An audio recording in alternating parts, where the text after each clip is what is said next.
say. I don't know, this is with my limited scope of what I know happens. Anyways, right, psychology. Oh my gosh. I want to do very quick and important disclaimer. I am a psychology student. I am still learning. There might be a lot of things that may be wrong or that I have misinterpreted. So please bear that in mind, because I'm not gonna know everything. If I say something wrong, it's not gonna be that I knew that I knew that was wrong, and I'm telling you guys. I'm saying it because I think it's really interesting. And that's that. I know it's probably like a dumb exclaimer to do, but I gotta get out of the way, okay? Not everything I say is gospel. So with that, let's move on to the Dark Triad. Oh yeah, also, if you happen to know like any better, please comment. Please share. That would be cool information for me to learn. And for everyone to learn. Information is cool, would you believe? So yeah, right, the Dark Triad.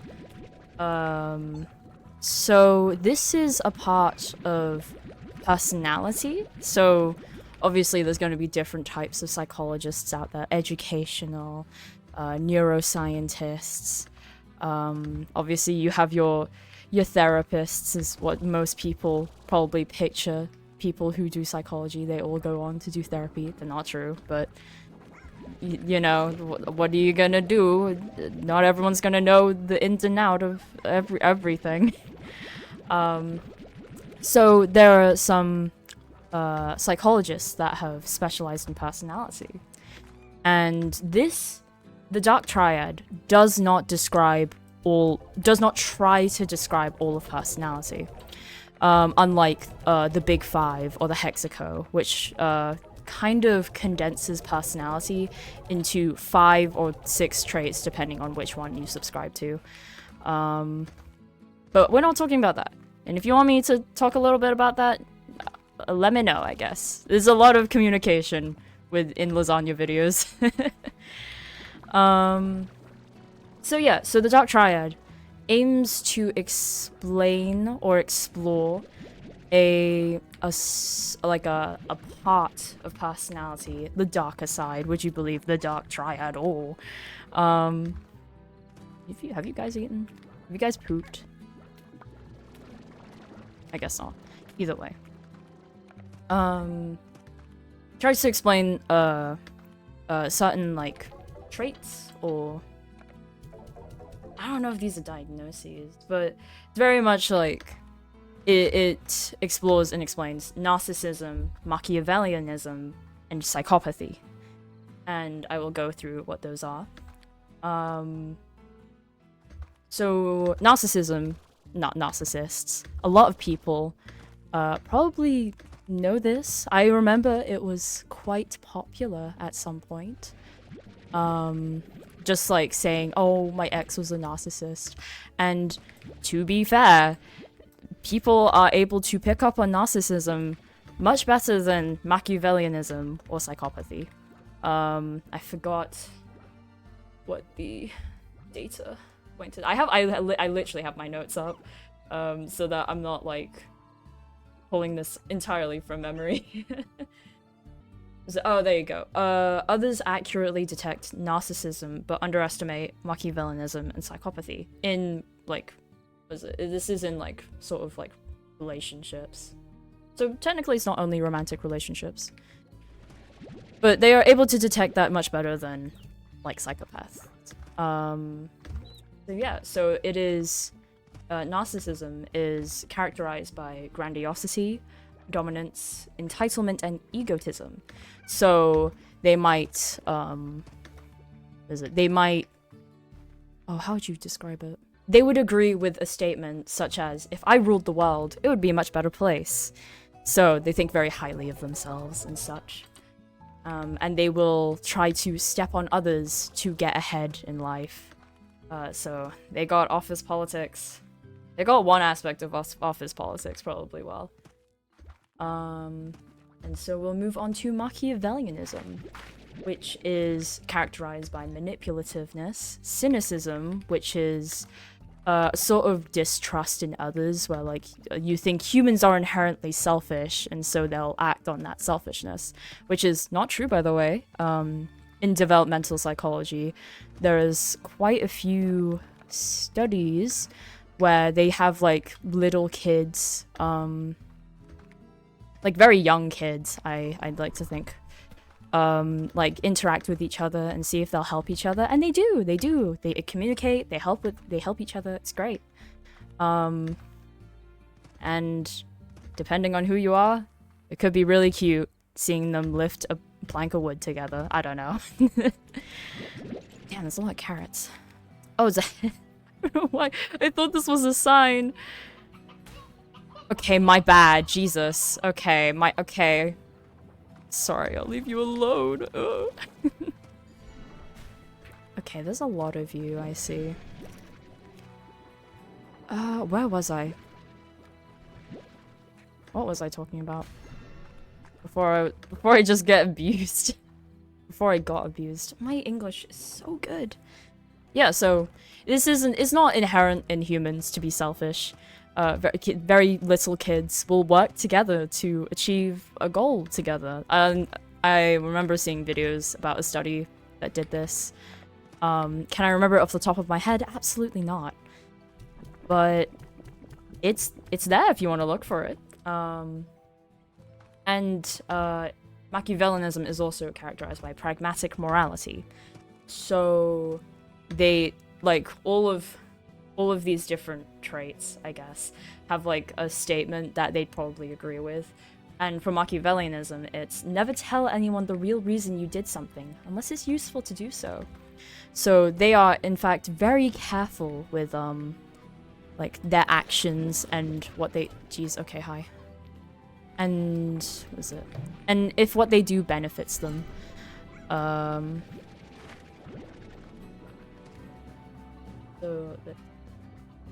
What happened? Oh...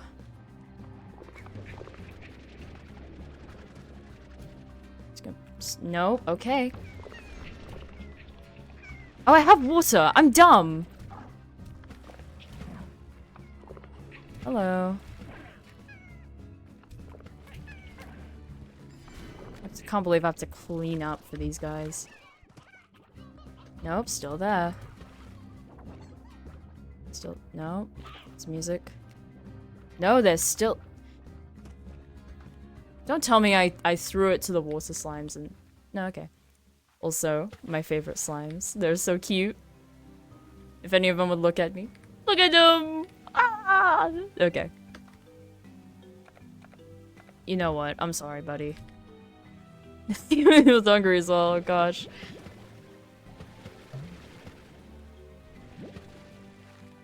Damn it! Okay.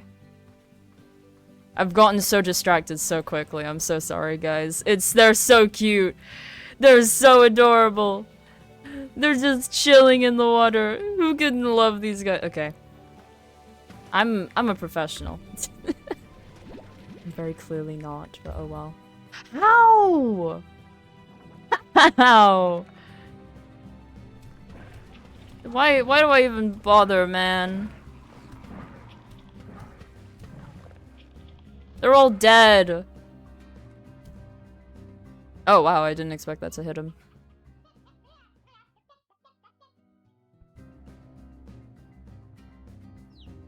What? Okay, cool. Thanks, buddy. There you are. Stop it. Is it fine now? It seems to be fine now. Just collecting all their poop. Plorts, not poop. This is gonna be a long video, isn't it? Oh well. There you go, have a carrot. What? Oh, I have multiple carrots. Whoopsies. No. No more. You guys need to stop being so gluttonous.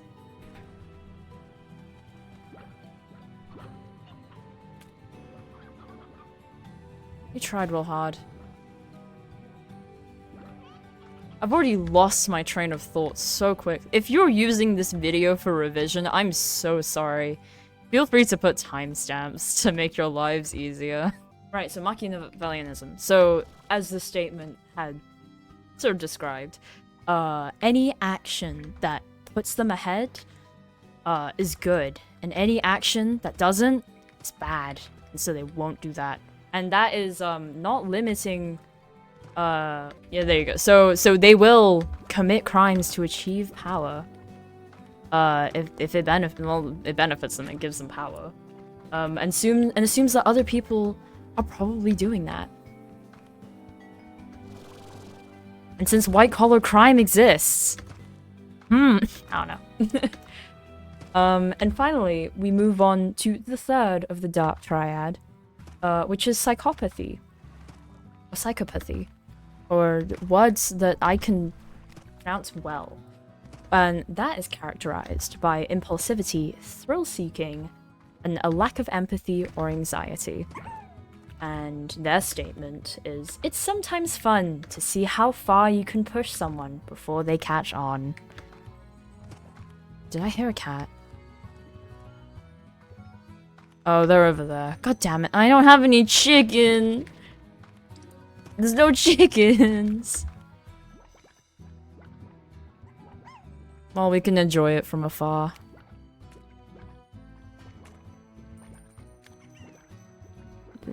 Is it just gonna chill there? No. I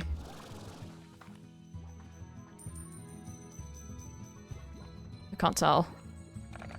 I just like put pink plots here and then try and find chickens. Would that work? Would it stay there? Is it gone? No, it's not gone. Okay, okay. I have time. Unless they all ate the chickens here. They probably did, didn't they? Greedy little bastards. They did! They ate all the chickens! God. Okay, alright, I don't think I'm getting to look good, guys. Unless... You willing to spawn? No. Are there chickens around here? Nope. Okay, you know what? It's a lost cause. I'm sure Lucky Cat will appear another time. Unless it stays there, in which that's very patient of them. Why did I do... How? Okay. Okay. Is it? So... I have very slowly oh my god, it took 15 minutes to do that. That's terrible. We'll see if I can... we'll see if I can do that. But that is the basis of the Dark Triad. There is a bunch of studies that have used this sort of model to sort of predict behaviors, I guess. Since they do work, it can inform on behaviors. And or predict them, I guess.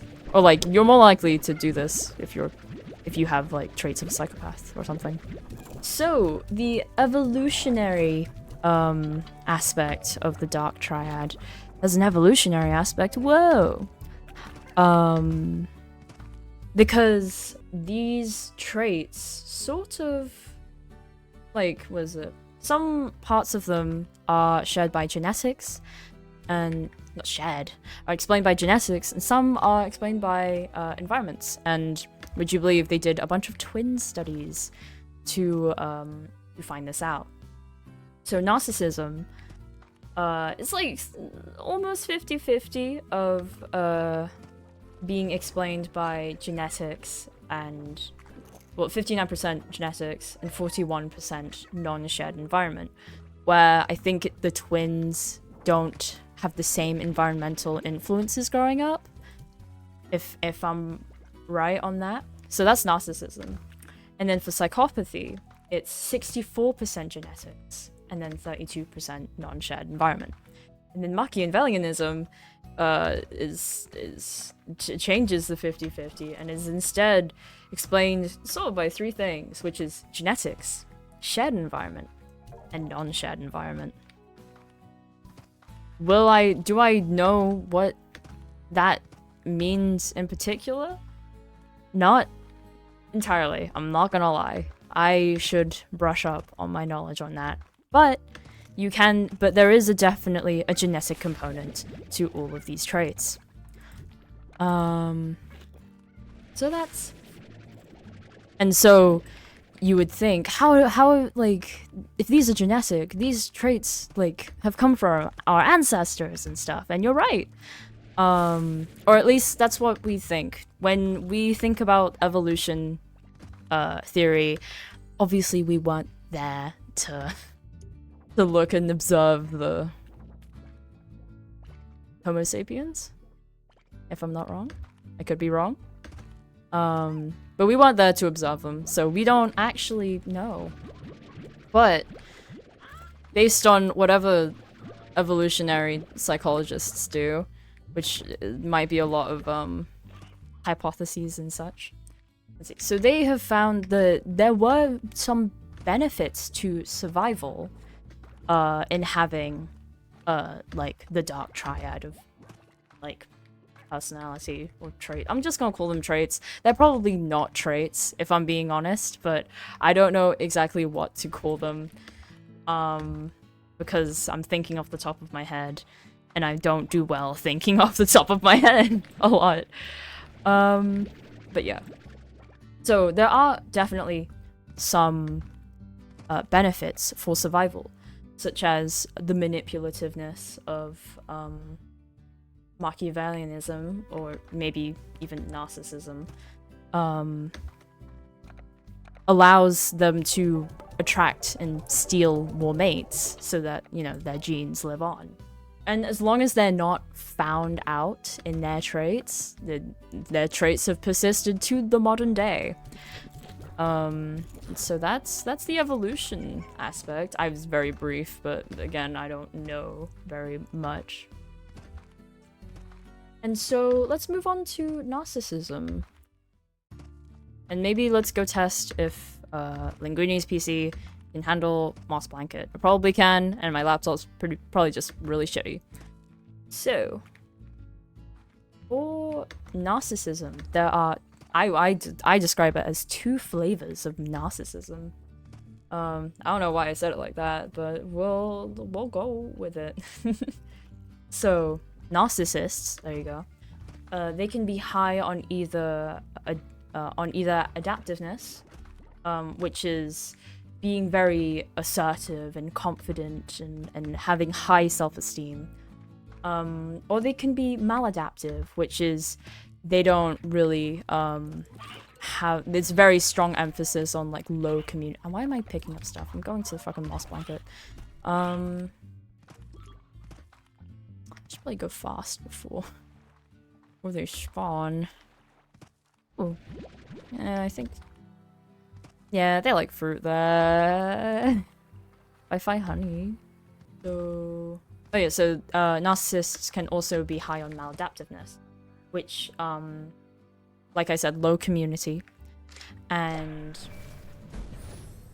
so cute. So they put down others, and they're more exploitative, defensive, or hostile.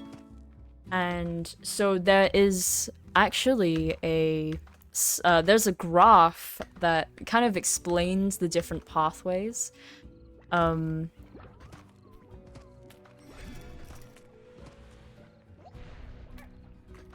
it's handling better than my laptop. Wow.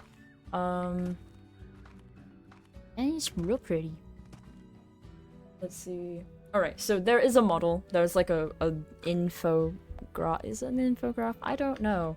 But there's a graph that might be a bit easier, or might be more confusing to look at whilst I'm explaining this.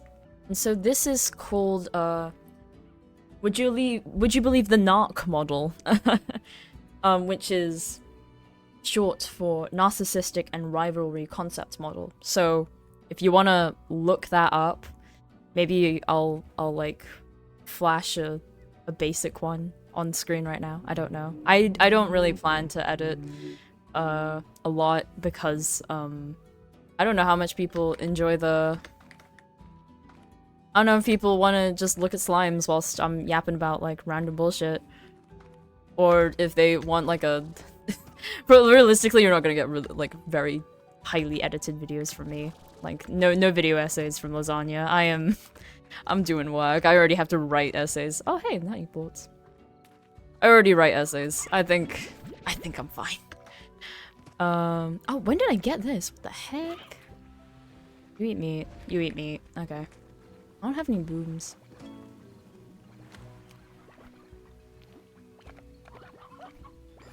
Hello. Let's see. Okay, right. So, for this model, there is the admiration pathway, which is, wow, they're really exploding. Which is a pathway that, goes off of, people, of narcissists that are high in, I just said this, high in adaptiveness. Or adaptive narcissism, I don't know. So what they will do is that, well, obviously they have high egos. And what they will do is that they will self-enhance. So they'll look charming, they'll look charming. I mean, you can look charming. They'll look unique, they'll be very charming.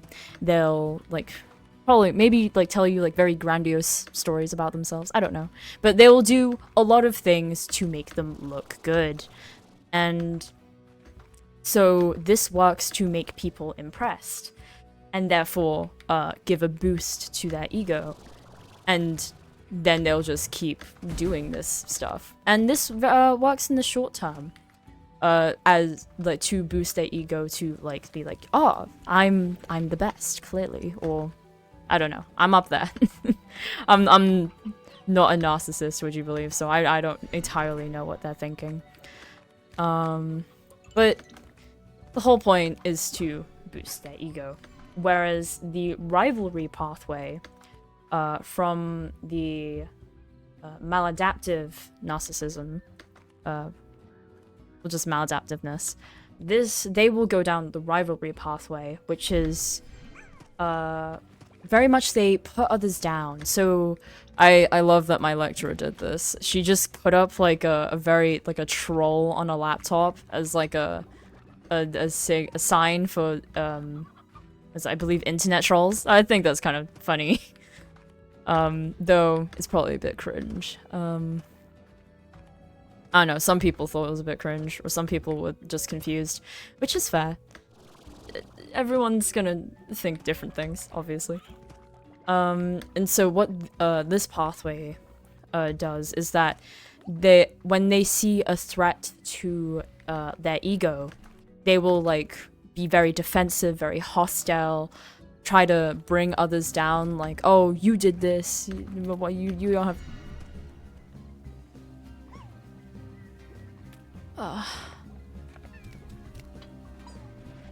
What's up, bro? Oh, hi. I don't know why I just didn't... Alright, I got real distracted because stuff happened. But I was going through the rivalry pathway. So, these... Oh. That would help, wouldn't it? So these types of narcissists, high on maladaptiveness. Oh my god, can you guys just not eat? Tara, I'm going home. I can't deal with this. These working conditions are awful.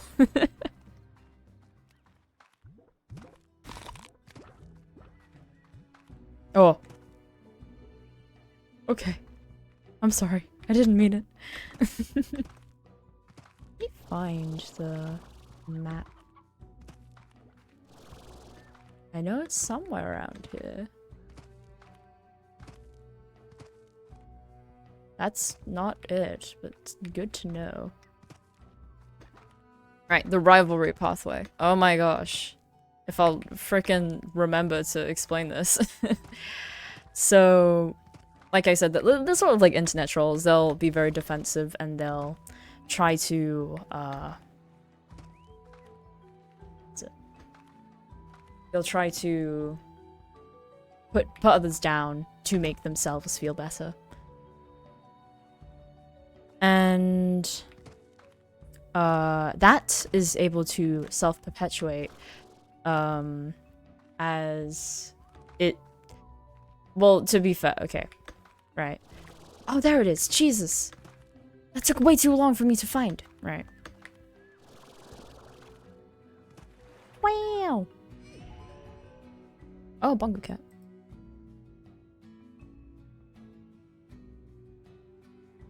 Interesting. Okay. Either way. What is it? This will continue, this pathway will continue their behavior as they will likely see a threat to their ego and continue these behaviors to protect their ego. And in the long term, this obviously doesn't, obviously you're not going to have very good relationships when you're constantly being defensive and hostile and putting others down. But both of these behaviors, maintaining, making yourself look unique and charming, or putting others down and being hostile, these are all not like thought out behaviors, but instead they're just behaviors that they have learnt over time. And so they've kind of just become second nature to them, because from maybe a young age, they would have been using these tactics to, like, you know, what is it? They'll be using these tactics to protect their egos. And so just over time, it just sort of becomes, oh, it's the ruins. Okay, cool. Right. So over time, it's become second nature to them. They're not, like, very active, like, in thinking, like, oh, I should, like, do this to undermine them or anything. It's nothing like that. It's usually, it's just been taught to them, and it works for them, so they'll just keep doing it. It's very self-perpetuating. And that's mostly it for narcissists. So we'll go on to psychopaths. And again, there's kind of two flavors for psychopaths. So I'm gonna briefly go over them because I personally don't... Actually, where am I going first? I want to go home. I think there's a portal here. I could be wrong. Okay. Alright, I'm gonna briefly go over psychopaths because it wasn't really emphasized in my lecture, so I'm not gonna go over it in too much detail because they haven't exactly given me the details, and I would need to do further reading for that probably. Oh, there isn't. Oh no, I have to feed this boy. Yeah, I have to feed this boy. Just let me crawl in there.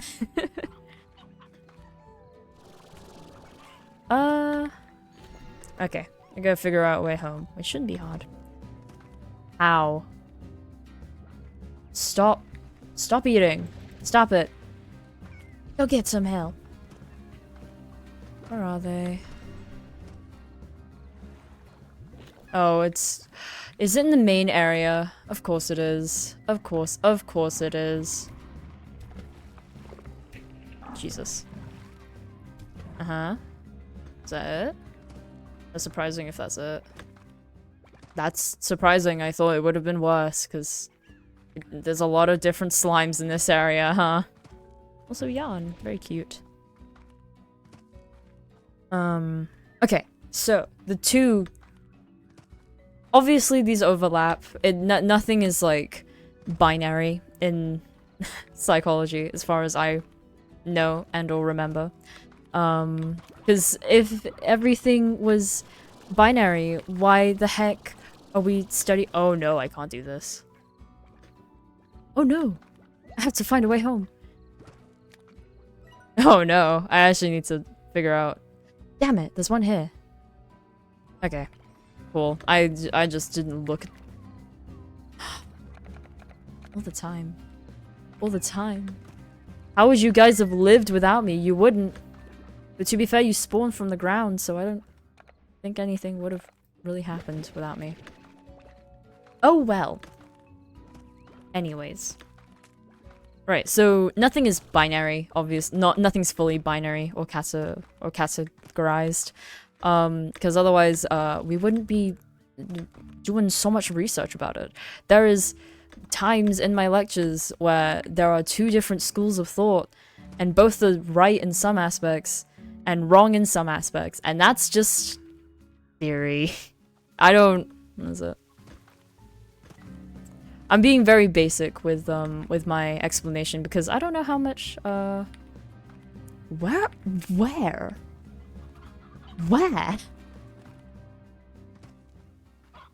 Is it if I go through here? No. What is happening?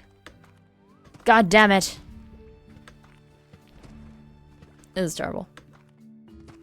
It's not. I thought the music was going back to, like, the TARS, jeez.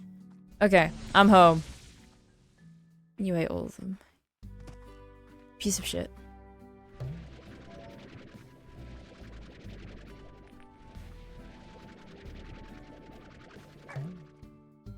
Bad. Okay. Well, thank you for the plots, I guess. I'm not really playing the stock market, huh? Oh well. Let's do this. Corral. And I'll make it high. And have a net. And have a plort collector. And I guess that's it. For now? I don't know. And then I can make a mango tree here. I'm just playing the game now. Instead of doing my... Well, is it my job? I don't know. I think it's fun. And interesting. And that's all that matters. Yeah, that's all that matters. Let me just feed you guys like this. Hi, hello. Oh, you were really excited. Okay. Right, okay. So, the two flavors, let's say, of psychopathy is instrumental, which is low empathy and like an interpersonal coldness, which I have to assume is a sort of they don't have very developed interpersonal skills, maybe. Or their interpersonal relationships might just come off cold. And then we have hostile/reactive, which is impulsive, irresponsible, and aggressive. So instrumental are like the more emotionally stable. I shouldn't have given all of you these, huh? Okay. There you go. You guys can eat. Probably want more food than that. Oop.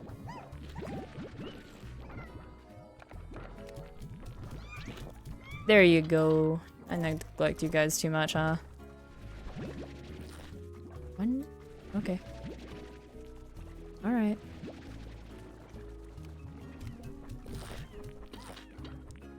What is it? So the instrumental are more emotionally stable psychopaths, and the hostile and reactive are more impulsive, or more aggressive, rather. And like I said, these are different facets of psychopaths. And it's important to know that not all psychopaths end up in prison or are bad.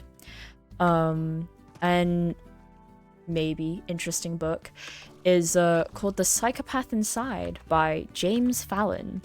And this is a neuroscientist who found out he had the brain of a psychopath. I believe he was doing a very quick synopsis if you don't want to read the book. But I think it was basically he was you know, doing neuroscience things. He was scanning brains for studies, and I think he scanned his brain and a psychopath's brain, maybe on like separate occasions or something. But nevertheless, he then found out, oh, I have a brain of a psychopath.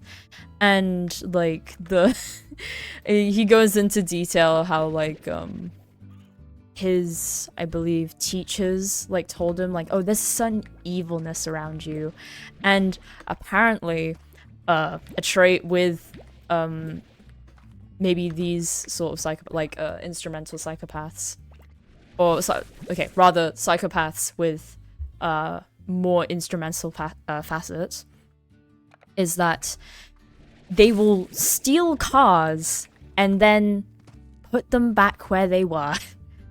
And James Fallon, I believe, had gave an anecdote about how he did this, and because he was sort of friends with the police, or because he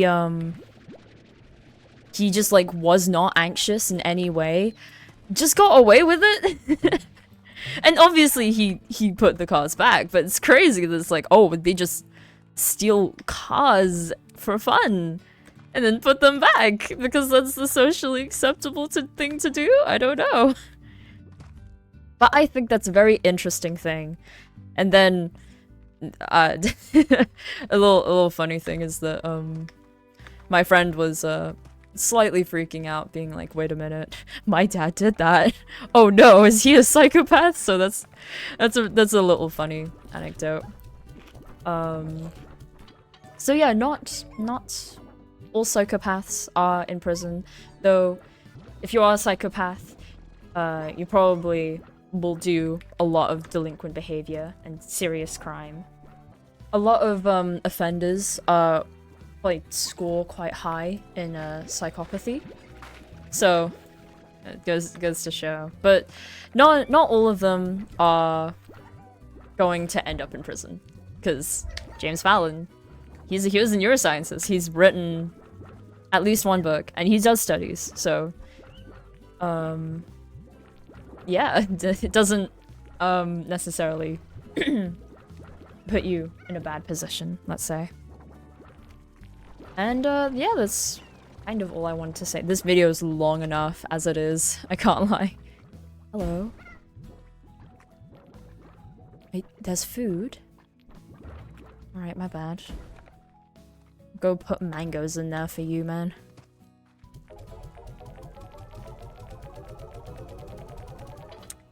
Yeah, so obviously, like I said, these traits can predict behaviors. I don't think I addressed this. I'm not going to go over Machiavellianism because my lecture didn't do that. So I'm not going to do that because I don't want to be misinforming the people about something that even my teacher didn't really go through. But there's food, you guys. Okay. Come on. Eat. You eat? No, you didn't. What? Come on.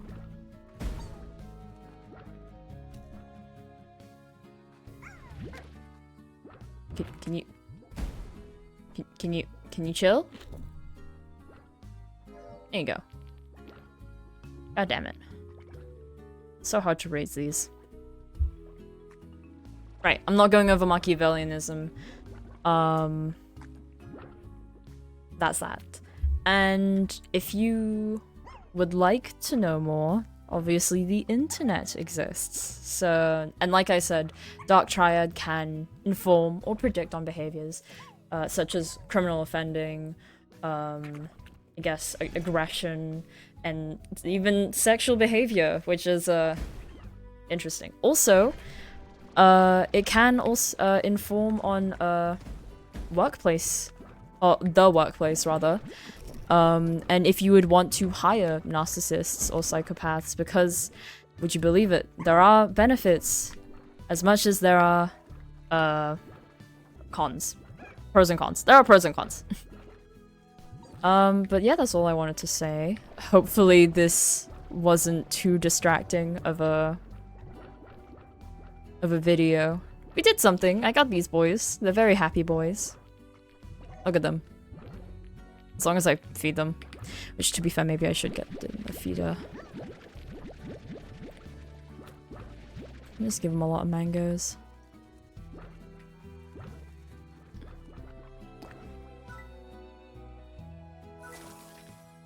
There you go. Therefore, you guys shouldn't be that mad. Hopefully. We hope fingers crossed and stuff like that. But yeah. Like I said, there's a lot of studies that use this model or concept and like to try and find out like stuff about it. And if you find that interesting, why don't you go take a look? Google Scholar. I use that a lot. Yeah, so hopefully that was a fun video. And let me know. I did mention the Big Five in Hexaco, which I don't think I'll be able to elaborate on that well. But hey, if you want me to talk about it at least a bit, if I ever do another Slime Rancher video, or if you guys want Greek mythology, I think I mentioned Greek mythology. So if you guys want that, let me know. I thought it'd just be a fun thing to do. I have no idea when this video will come out. And look who crashed the party. Look who crashed the party. What an idiot. What a dumbass. Kill yourself.